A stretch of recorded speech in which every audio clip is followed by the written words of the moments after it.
Hi friends, പുതിയൊരു വീഡിയോയിലേക്ക് എല്ലാവർക്കും സ്വാഗതം. വീഡിയോയിലേക്ക് കിടക്കുന്നതിന് മുമ്പ് എൻ്റെ ചാനൽ ഫസ്റ്റായിട്ട് കാണുന്നവരാണെങ്കിൽ ഫസ്റ്റ് ചാനൽ സബ്സ്ക്രൈബ് ചെയ്ത് ലൈക്ക് ചെയ്ത് കാണാം. അപ്പോൾ നമുക്ക് വീഡിയോ എന്തായി എന്ന് നോക്കാം. ഫസ്റ്റ് തന്നെ കാണിക്കാമെന്ന് പറഞ്ഞാൽ സച്ചി രേവതിയെ വിളിച്ചു കൂട്ടിക്കൊണ്ട് പോവുകയാണ്. രേവതി ഇങ്ങോട്ട് വാ എന്ന് പറഞ്ഞിട്ട് എന്നിട്ട് പറയുകയാണ്, ദേവുവിനെ ഇവിടെ നിർത്തണ്ട, ദേവുവിനെ അവളെ കോളേജിലേക്ക് പറഞ്ഞേക്കാൻ നോക്ക്. എന്താ കാര്യം പറയും സച്ചി എന്ന് പറഞ്ഞു. ഇവിടെ നടക്കുന്നൊന്നും നീ കാണുന്നില്ലേ? ആ കല്യാണ പെണ്ണ് ഇവിടെ വരില്ല. ഇവിടെ ഇപ്പോൾ കല്യാണപ്രായം എത്തിയ ഒരേ ഒരു പെൺകുട്ടി നിൻ്റെ അനിയത്തി ദേവു മാത്രമാണ്. എല്ലാവരും കൂടി ചേർന്ന് അവനെ കൊണ്ട് ഇവളെ കെട്ടിക്കും. അതുകൊണ്ട് അവളെ വേഗം പറഞ്ഞേക്കാൻ വേണ്ടി നോക്ക്. അപ്പോൾ രേവതി പറയാണ്, എന്തൊക്കെയാണ് നിങ്ങൾ ഈ പറയുന്നത്? ഞാനൊക്കെ മുൻകൂട്ടി കണ്ടാ പറയുന്നത്. നമ്മുടെ കല്യാണം എങ്ങനെയാണ് നടന്നതെന്ന് എനിക്കറിയില്ലേ? അവന് ഓടിപ്പോയി. എല്ലാവരും കൂടെ ചേർന്ന് നമ്മളെ പിടിച്ച് കെട്ടിച്ചു. ഇവിടെയും അതുപോലെ തന്നെ നടക്കാൻ വേണ്ടി പോകുന്നത്. അവൾ വന്നില്ലെങ്കിൽ ഇഞ്ചിന് നിങ്ങളെ മനസ്സ് മാറ്റി കല്യാണം കഴിക്കാൻ പറ്റുന്നവർ അതിൻ്റെ കൂട്ടത്തിൽ തന്നെ ഉണ്ട്. പറഞ്ഞതൊക്കെ ഓർമ്മയുണ്ടല്ലോ. ദേവുവിനെ വേഗം കോളേജിലേക്ക് പറഞ്ഞേക്കാൻ നോക്ക്. രേവതി പറയാണ്, ചുമ്മാ ഓരോന്നും പറയാതെ. അപ്പോൾ സച്ചി പറയുന്നു, ഞാൻ നിങ്ങളെ നല്ലതിന് വേണ്ടിയാണ് പറയുന്നത്. പിന്നെ ശ്രീകാന്തിനോടും എവിടെയെങ്കിലും മാറി നിൽക്കാൻ പറഞ്ഞേക്ക്.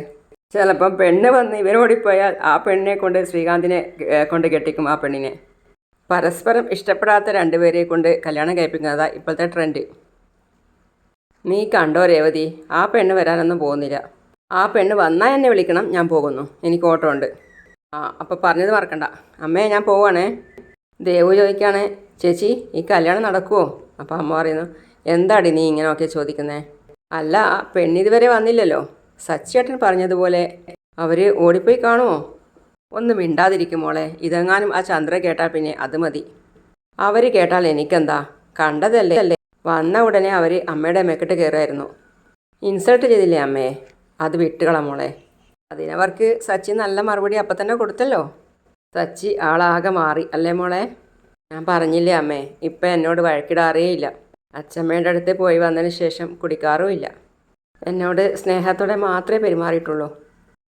അവൻ മാറുമെന്ന് ഞാൻ മുൻപേ പറഞ്ഞിരുന്നല്ലോ. നീ ഇവിടുത്തെ ദേവിയുടെ കുട്ടിയല്ലേ.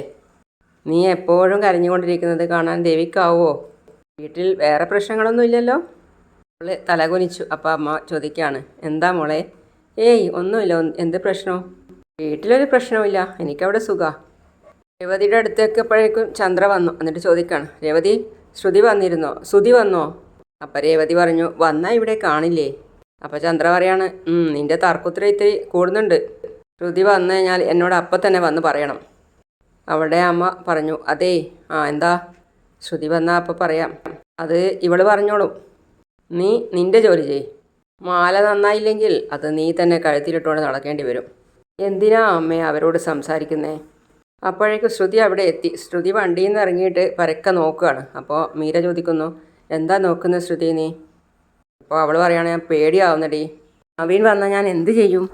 ഞാൻ പറഞ്ഞില്ലേ നിന്നോട്, അവൻ വരില്ല. ഇതൊക്കെ അവൻ്റെ നമ്പറാ. അവൻ വന്ന് സത്യം പറഞ്ഞാൽ എല്ലാം അവിടെ അവസാനിക്കും. യോ, എൻ്റെ അപ്പോഴത്തെ അവസ്ഥ നീ ഒന്ന് ഓർത്തു നോക്കിയേ. എന്താടി ഇത്? ഞാൻ വരുന്നില്ല, തിരികെ പോകാമെന്ന് ഞാൻ പറഞ്ഞതല്ലേ. നീയാ എന്നെ നിർബന്ധിച്ച് കൂട്ടിക്കൊണ്ടുവന്നേ. അതിനെന്താ ഇപ്പോൾ? ഈ വിവാഹം നടക്കും. അവൻ വരാൻ പോകുന്നില്ല. മീര പിടിച്ച് കൂട്ടുകയാണ്, നീ വന്നേ. അപ്പോൾ വരുന്നത് കണ്ടപ്പോൾ രേവതി പറയാണ്, ദേവു, ശ്രുതി വന്നിട്ടുണ്ടെന്ന് അമ്മയോട് നീ പോയി പറയും. ചന്ദ്ര ആകെ വിഷമത്തിലുള്ളത് അവളെ കാണാനായിട്ട്. എന്നിട്ട് പറയാണ്, ബാമേ, ശ്രുതി വരുന്നത് കാണുന്നില്ലല്ലോ, നമുക്കൊന്ന് അവളുടെ വീട്ടിൽ ചെന്ന് നോക്കിയാലോ? മുഹൂർത്തത്തിന് സമയമായി. ഇനിയിപ്പോൾ എങ്ങനെയാണ് പോവുക? ആലോചിച്ചിട്ട് ഒരു പിടുത്തവും കിട്ടുന്നില്ല. ഇനിയിപ്പോൾ എന്താ ചെയ്യുക? എന്ത് ചെയ്യണമെന്ന് അറിയില്ല, ബാമ്മ പറയാണ്. അപ്പോഴാണ് ദേവു അവിടെ പോയി പറഞ്ഞത്, അമ്മേ, ആൻറ്റി, ശ്രുതി വന്നു, പെണ്ണ് വന്നു. വന്നോ? ഈശ്വരാ എന്ന് പറയാണ് അവർ. ബാമേ, വാ എന്ന് പറഞ്ഞ് അവർ ആഹ്ലാദത്തോടുകൂടി പോവാണ്. അച്ഛൻ പറയാണ് ശ്രുതിയോട്, വാടാ, വാ അമ്മേ. ശ്രുതി, വാ മോളെ, വാ. എന്താ മോളെ ലേറ്റായത്? ആൻറ്റി, എത്ര തവണ നിന്നെ വിളിച്ചു, നീ എന്താ മോളെ ഫോൺ എടുക്കാതിരുന്നേ? ഫോൺ സൈലൻ്റാക്കി ബാഗിൽ വെച്ചതാ. ആൻറ്റി വിളിച്ചത് അവൾ അറിഞ്ഞതേ ഇല്ല, മീര പറഞ്ഞു ഇടയ്ക്ക് കയറിയിട്ട്. Sorry anti. ഏയ് സാരമില്ല, എന്തായാലും എത്തിയല്ലോ. വാ നമുക്ക് അങ്ങോട്ടേക്ക് പോകാമെന്ന് പറഞ്ഞ് എല്ലാവരും അങ്ങോട്ടേക്ക് പോയി. അച്ഛമ്മ അപ്പോഴാണ് ഇടയ്ക്ക് കയറി പറഞ്ഞത്, മോളെ, നിൻ്റെ കല്യാണമല്ലേ നടക്കാൻ വേണ്ടി പോകുന്നത്, ഈ സമയത്താണോ വരേണ്ടത്? അച്ഛനും പറഞ്ഞു, മോള് കുറച്ച് നേരത്തെ ഇറങ്ങണ്ടേ മോളെ? അത് മേക്കപ്പ് ചെയ്യാൻ കുറച്ച് സമയമെടുത്തു, അതുകൊണ്ടാണ്. എല്ലാവരും നേരത്തെ എത്തി. മോളെ കാത്തു നിൽക്കുക. ഞാൻ നിന്നോട് ചോദിക്കണമെന്ന് വിചാരിച്ചതാ. നീ ഇത് എത്ര നാൾ മറച്ചു വെക്കും? ചോദിച്ചത് അച്ഛമ്മയാണ്. എന്തായാലും ഒരു നാൾ ഇത് എല്ലാവരും അറിയില്ലേ? രേവതി മാല കെട്ടുന്നിടത്ത് പെട്ടെന്ന് എണീച്ച് വന്നു. എന്താ പറയാൻ പോകുന്നതെന്ന് അറിയില്ലല്ലോ. അപ്പോൾ ശ്രുതി പറയാണ്, എന്താ അച്ഛമ്മേ, എന്താ മറച്ചു വെക്കാന്ന് പറയുന്നേ? എനിക്കൊന്നും മനസ്സിലാവുന്നില്ല അച്ഛമ്മേ. നിന്റെ കല്യാണക്കാര്യം നീ വീട്ടിൽ പറഞ്ഞിരുന്നോ? നിന്റെ അച്ഛൻ ഇന്ന് ഇവിടെ കല്യാണത്തിന് വരുമോ? ഇല്ല അച്ഛമ്മേ. അത് അപ്പോൾ ചന്ദ്ര ഇടയ്ക്കേരി പറയാണ്, ഞാൻ പറഞ്ഞില്ലേ അമ്മേ, അച്ഛനും മോളും തമ്മിൽ പിണക്കത്തില്ല. ഇവർ തമ്മിൽ യാതൊരു ബന്ധവും ഇല്ല, വിളിക്കാറ് പോലും ഇല്ല. അച്ഛമ്മ പറയാണ്, എന്ത് പിണക്കായാലും വിവാഹക്കാരെ അറിയിക്കണ്ടേ? എന്ത് പിണക്കാണെങ്കിലും വിവാഹക്കാരെ അറിയിക്കണ്ടേ? എന്നിട്ട് അതിനുശേഷം പറയാണ്, നിന്റെ വീട്ടിൽ നിന്ന് ഇനി വേറെ ആരും വരില്ലേ? നിന്റെ ബന്ധുക്കളൊക്കെ എവിടെ? അമ്മാവന്മാരായിട്ട് ആരും ഇല്ലേ നിനക്ക്? മുതിർന്നവരായിട്ട് ആരും ഇല്ലാതെ എങ്ങനെയാ? നിന്റെ കൈ പിടിച്ചു കൊടുക്കണ്ടേ? അപ്പോഴേക്കൊരു ചന്ദ്ര പറയാണ്, ശ്രുതിക്ക് ബന്ധുക്കളായിട്ട് അങ്ങനെ ആരും ഇല്ല. പോട്ടെ, ബന്ധുക്കളില്ല, എന്നാൽ സുഹൃത്തുക്കളും നാട്ടുകാരും ഒക്കെ ഉണ്ടാവില്ലേ? ഒരു പെണ്ണ് കൂട്ടുകാരിയെയും കൂട്ടി കല്യാണം കഴിക്കാൻ വരിക ആദ്യമായിട്ടാണ് ഇങ്ങനെ ഒരു അനുഭവം. വിവാഹം സിമ്പിളായിട്ട് ക്ഷേത്രത്തിൽ വെച്ച് നടത്താമെന്ന് പറഞ്ഞില്ലേ, അതാ ആരെയും ക്ഷണിക്കാതിരുന്നത്. മീര പറയാണ്, എന്നാലും ഇങ്ങനെ ഉണ്ടാ മോളെ, അടുത്ത ബന്ധുക്കളെയും സുഹൃത്തുക്കളെയും ഒക്കെ വിളിക്കണ്ടേ? ഞങ്ങളും അവരെയൊക്കെ ക്ഷണിച്ചിരുന്നല്ലോ. അത് വിട് രവിയേട്ടാ, ഓരോന്നും പറഞ്ഞ് ശ്രുതിയെ വിഷമിപ്പിക്കാതെ. വിടാം. എന്നാൽ മോൾ അച്ഛനെ വിളിച്ച് അനുഗ്രഹം വാങ്ങിയിരിക്കണം, അത് നടത്തിയിരിക്കണം. അച്ഛനെ വിളിക്കും മോളെ. അപ്പോൾ ചന്ദ്ര പറയാണ്, അവൾ വിളിച്ചാൽ അച്ഛൻ ഫോൺ എടുക്കില്ല, അവർ തമ്മിൽ ദേഷ്യത്തിലാണെന്ന് ഞാൻ പറഞ്ഞില്ലേ. അച്ഛമ്മ വീണ്ടും പറയാണ്, ഒന്ന് വിളിച്ചു നോക്ക്. സമയമുണ്ടല്ലോ അമ്മേ, കല്യാണം കഴിയട്ടെ, അതിന് ശേഷം വിളിക്കാം. രണ്ടുപേർക്കും അനുഗ്രഹവും വാങ്ങിക്കാലോ. കല്യാണം കഴിഞ്ഞതിന് ശേഷം വിളിക്കണം. അപ്പോൾ ചന്ദ്ര പറയാണ്, വിളിക്കും. മോള് വാ, സുധി വാ. അപ്പോൾ രേവതിയോട്, മാല കെട്ടിത്തീർന്നിട്ടില്ല ഞാൻ. ശരി മോളെ. ശ്രുതിയുടെ മുഖം കണ്ടിട്ട് ചന്ദ്ര ചോദിക്കുകയാണ്, എന്താ മോളെ നിൻ്റെ മുഖത്തൊരു വാട്ടം, ശരിക്കും ഉറങ്ങിയില്ലേ? അത് ഒന്നുമില്ല ആൻറ്റി. അല്ല, കല്യാണം നടക്കാൻ പോകുന്നതിൻ്റെ സന്തോഷമൊന്നും മുഖത്തില്ല. കാരണം എനിക്ക് മനസ്സിലായി. അപ്പോൾ തന്നെ ശ്രുതിക്ക് വല്ലാതെയായി. എന്താ ആൻറ്റി, എന്താ മനസ്സിലായത്? എൻ്റെ അമ്മായിയമ്മ നിൻ്റെ അച്ഛനെക്കുറിച്ച് പറഞ്ഞു, അതല്ലേ മുഖം വാടിയത്? അതെ, ആൻറ്റിക്ക് എൻ്റെ മനസ്സ് വായിക്കാൻ അറിയാം. അടുപ്പമുള്ളവരെ മനസ്സ് ഞാൻ വായിക്കും, അല്ലേ ബാമേ? അതെ മോളെ, നീ അതങ്ങ് ഒഴിവാക്ക്. എൻ്റെ അമ്മായിയമ്മ അങ്ങനെ പലതും പറയും, മോളതൊന്നും കാര്യമാക്കണ്ട. ആൻറ്റി, ഡ്രസ്സ് എവിടുന്നാ ചേഞ്ച് ചെയ്യണ്ടേ? ഞങ്ങൾ അങ്ങോട്ട് പോകാം, മീര പറയാണ്. ഞാനതങ്ങ് മറന്നു. 2 മുറിയുണ്ട്, ഒന്ന് മോൾക്കും ഒന്ന് ശ്രുതിക്കും. ഞാൻ മുറിയുടെ ചാവി എടുത്തിട്ട് വരാം, നിങ്ങളിവിടെ നിൽക്ക്. ചാവി എടുക്കാൻ പോയ അഞ്ചത്തിന് ബാമ പറയാണ്, എൻ്റെ ശ്രുതി മോളെ, കല്യാണം കുറിച്ചതിൽ പിന്നെ അവൾ നിലത്തൊന്നുമല്ല നിൽക്കുന്നത്. മോളെ കിട്ടിയതിൽ വളരെ സന്തോഷത്തിലാണ് അവൾ. അതെനിക്കറിയാം. മോൾ ആരെയും നോക്കുന്നേ? അത് അപ്പം മീരയും അത് എന്ന് പറഞ്ഞ് വിൽക്കുകയാണ്. അത് ശ്രുതിയെയാണ് നോക്കുന്നേ, വേറെ ആരെയാ? അപ്പോൾ ശ്രുതിയും പറഞ്ഞു, ഇനിയിപ്പം ദിവസവും കാണാൻ പോവല്ലേ, അല്ലേ മോളെ? ചാവി കൊടുത്തു. അപ്പോൾ പറയാണ്, ബാ മീരെ, നമുക്ക് പോയി ഡ്രസ് ചേഞ്ച് ചെയ്യാം. അപ്പോൾ ചന്ദ്ര പറയാണ്, മോളെ, ആ പൂ കെട്ടുന്നവർ എന്നെ ഇന്ന് അപമാനിക്കാൻ കടയും തുറന്നു വെച്ച് ഇറങ്ങിയിരിക്കുക. നീ വലിയ വീട്ടിലെ പെണ്ണാണെന്ന് എനിക്കറിയാം, നിന്നോട് സംസാരിക്കാനുള്ള യോഗ്യത പോലും അവർക്കില്ല എന്നും അറിയാം. അതിൻ്റെ ഇടയിൽ ആ അമ്മ പൂക്കാരി നിന്നോട് പറഞ്ഞില്ലേ, എല്ലാവരും നേരത്തെ എത്തി, മോളെന്താ വൈകിയെന്ന്? അതിനിപ്പോൾ എന്താ ആൻറ്റി? അത് അവൾ മോളെ നീയെന്ന് വിളിച്ചില്ലേ, അതിൻ്റെ വിഷമം ചന്ദ്രികയ്ക്കുണ്ട്. അതൊന്നും സാറില്ല ആൻറ്റി, വാ മീര. അവർ ഡ്രസ് ചേഞ്ച് ചെയ്യാൻ വേണ്ടി പോയാ. അപ്പോൾ ബാമ പറയാണ്, നിൻ്റെ സമാധാനം ഇപ്പോൾ നിനക്കായില്ലേ, അവർ വന്നില്ലേ? അപ്പോൾ പറയാണ്, ഇപ്പോഴാണ് എനിക്ക് സമാധാനമായത്, ഇപ്പോഴാണ് എനിക്ക് ശ്വാസമൊന്ന് നേരെ വീണത്. സച്ചി പറഞ്ഞില്ലേ അവൾ ഓടിപ്പോയി കാണുമെന്ന്, ഞാൻ പേടിച്ചു പോയിരുന്നു കേട്ടോ. അപ്പോൾ ബാമ പറയാണ്, അങ്ങനെയുള്ള പെണ്ണൊന്നുമല്ല അവൾ, നീ വെറുതെ ആവശ്യമില്ലാത്ത ചിന്തകൾ തലയെ കുത്തിക്കയറ്റി നടക്കുന്നതുകൊണ്ടാ. ഈശ്വരാ, എനിക്ക് സമാധാനമായി. അവളുടെ മുഖത്തുള്ള സന്തോഷമൊക്കെ പോയി. അപ്പോൾ മീര പറയാണ്, എടി നീ ഒരു കല്യാണ പെണ്ണാ, മുഖത്തിൽ കുറച്ച് സന്തോഷമൊക്കെ ആവാം. എങ്ങനെ ചിരിക്കും? നവീൻ ഏത് നിമിഷവും ഇവിടെ എത്താം. ഞാൻ പറഞ്ഞില്ലേ ശ്രുതി, നീ ഈ വിവാഹത്തിൽ നിന്നും പിന്മാറാനുള്ള ഉരുട്ടല ഇതൊക്കെ.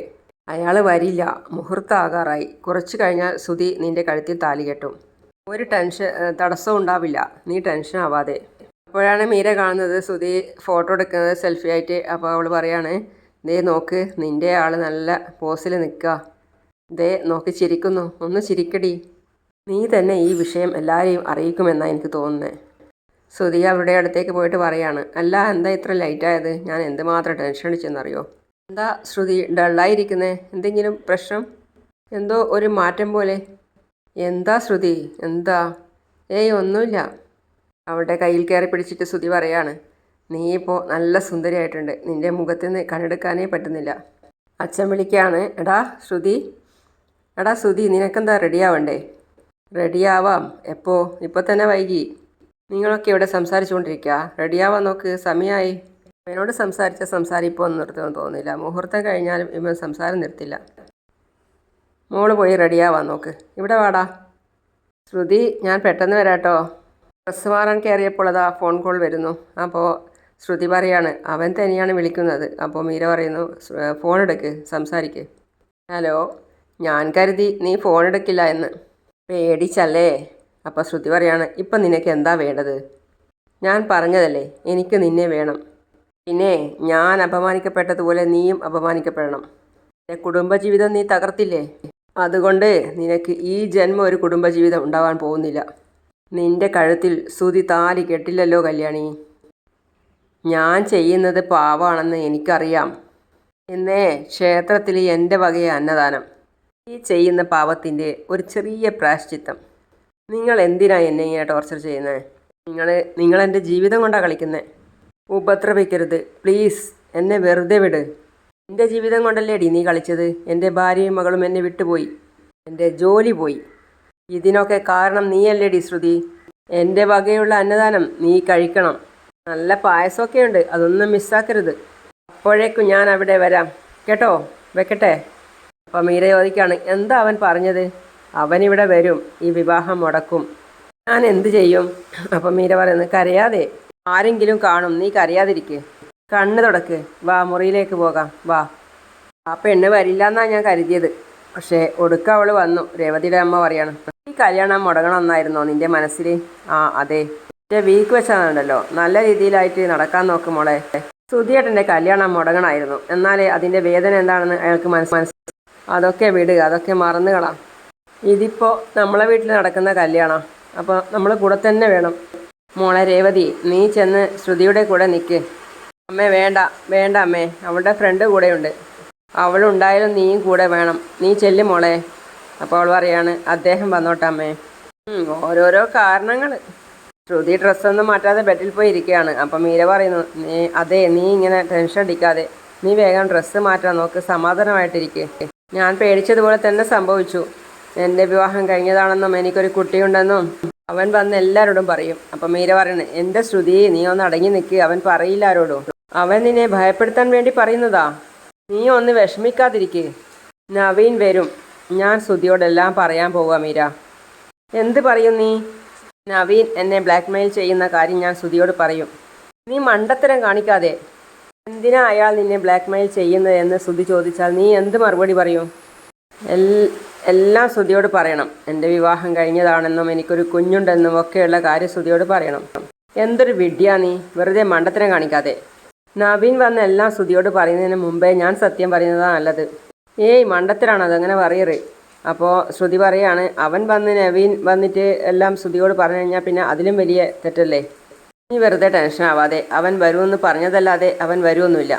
നീ എടുത്തു ചാടി ഓരോന്ന് വിളിച്ച് പറയാതെ. നീ ശ്രുതിയോട് സത്യം തുറന്നു പറഞ്ഞാൽ പ്രശ്നം തീരുമോ? ഈ കല്യാണം മുടങ്ങും. പാർലർ അടക്കം എല്ലാം നഷ്ടപ്പെടുകയും ചെയ്യും.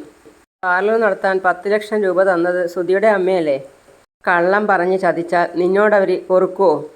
പാർലർ അടക്കം അവർ തിരികെ വാങ്ങുകയും ചെയ്യും. ശ്രുതി, നീ സത്യം തുറന്നു പറഞ്ഞാൽ അത് നിൻ്റെ ജീവിതം തന്നെ ഇല്ലാതാക്കും. പിന്നെ ഞാൻ എന്താ വേണ്ട മീര? ഞാൻ എന്താ ചെയ്യണ്ടേ? ആലോചിച്ച് നീ തീരുമാനമെടുക്ക്, അല്ലാതെ എടുത്തു ചാടുകയല്ല വേണ്ടത്. ശ്രുതി ആലോചനയിലാണ്.